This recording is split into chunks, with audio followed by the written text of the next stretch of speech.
From starring on the second ever UFC Paris fight card against Sergey Spivak, to a nasty missed left cross costing him the title fight against Jon Jones, here's what it'll take for Frenchman Ciryl Gane to secure a title fight. Despite an embarrassing loss against heavyweight champ Johnny Bones, Gane is hopeful to turn things around as he takes on the polar bear. He knows it's going to be an extremely challenging fight.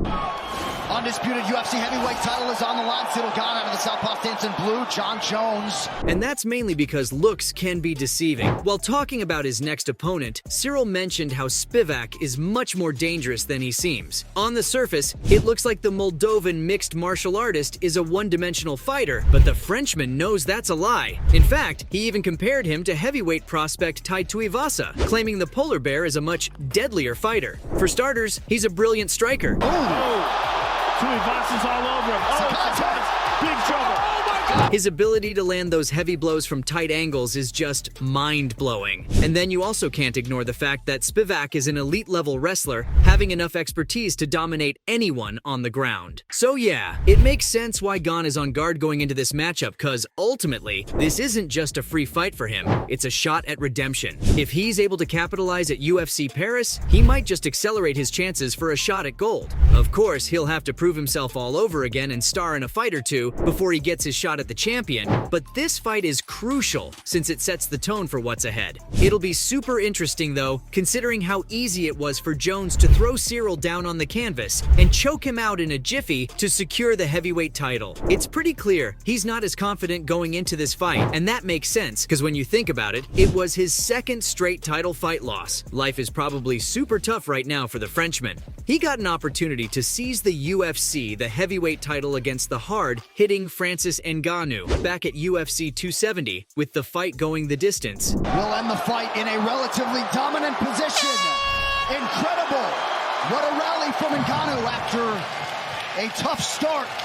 And Ngannou ultimately winning it via decision. The second time was perhaps the most embarrassing title fight ever, and that's cause Jon had absolutely no trouble at all, throwing Gane to the ground and dominating him in spectacular fashion. Honestly, it felt like a huge mismatch since Ciryl had no idea what hit him. But yeah, UFC 285 was his second straight title loss, and while coming back from something like that can be really hard, the Frenchman still has a solid chance of turning things around, provided he's able to get the job done at UFC Paris. See, right now, it probably seems too difficult. I mean, I'm pretty sure even Ciryl is up thinking how he could ever manage to be a frontrunner for UFC gold again, but when you think about it, it's not as difficult as it seems. If he manages to get another 2 or 3 victories under his belt, Dana White will have no option but to give him the opportunity, because there's just not enough competition in the division. And yes, it's not going to be an easy task by any means, because he has to actually take out Sergey before he can even think ahead. And once that's done, who knows? He might have to take on the exciting Tom Aspinall to really accelerate his chances. But yeah, it's completely doable. And as long as Gane doesn't repeat the same old mistakes, he'll be good inside the octagon. Look, I'm not trying to throw any shade at him, but the truth is, 9 times out of 10, it's usually the Frenchman who makes the mistake. He's made the same mistakes over and over again, and normally you'd expect a fighter of his caliber to make adjustments to his game, because even though he's had bad performances inside the cage, he's still a beast capable of putting anyone in the division to sleep. You heard him with a jab, Joe. Yes, he did. Yeah, he heard it. It might be it. Junior Dos Santos.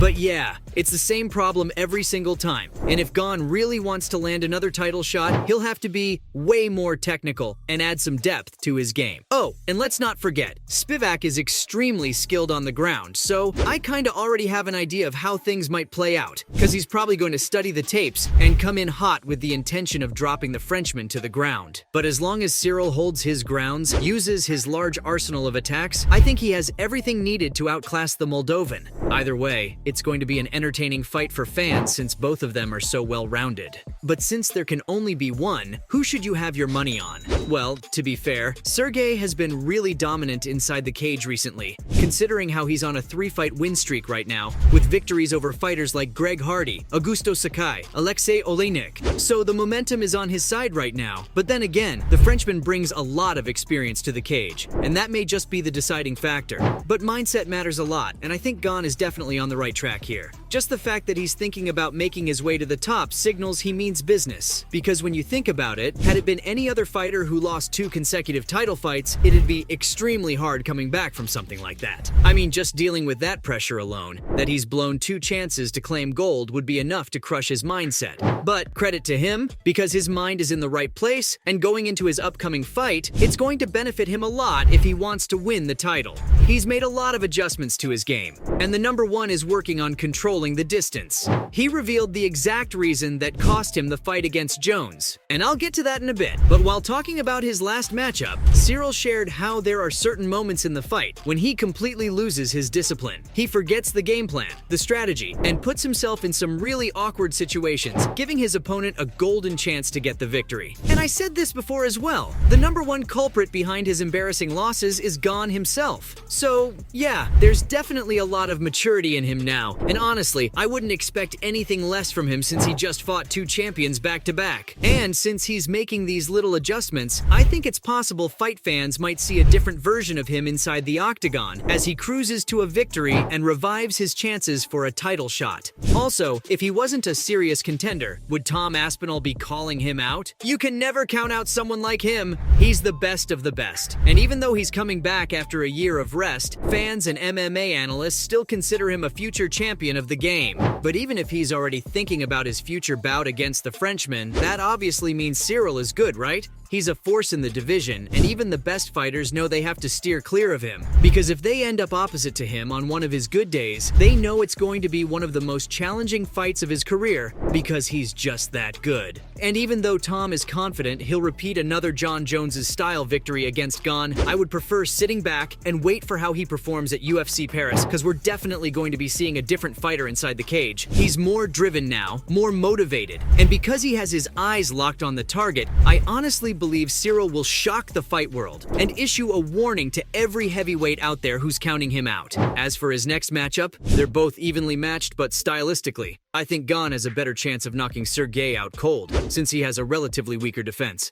And besides, that wrestling is going to be of no use, since the Frenchman has figured out his weakness. It's that blazing left hook of his. He puts himself in such a terrible position when he throws it that his opponents have no difficulty at all throwing him to the ground and finishing things off. He said that was actually the reason why he lost the fight against Jones. His coach even warned him to not get too fancy and stick to the jabs, but I don't know what it was. Either Jones tricked him into thinking it's possible, or the Frenchman got too carried away, but that swinging hook really cost him. But now that he's realized it, he's sort of eliminated a known weakness of his, making himself very dangerous. So from finally figuring out his ultimate weakness to starring in the second ever UFC Paris event against a well-rounded fighter, that's how Ciryl Gane can secure another title fight.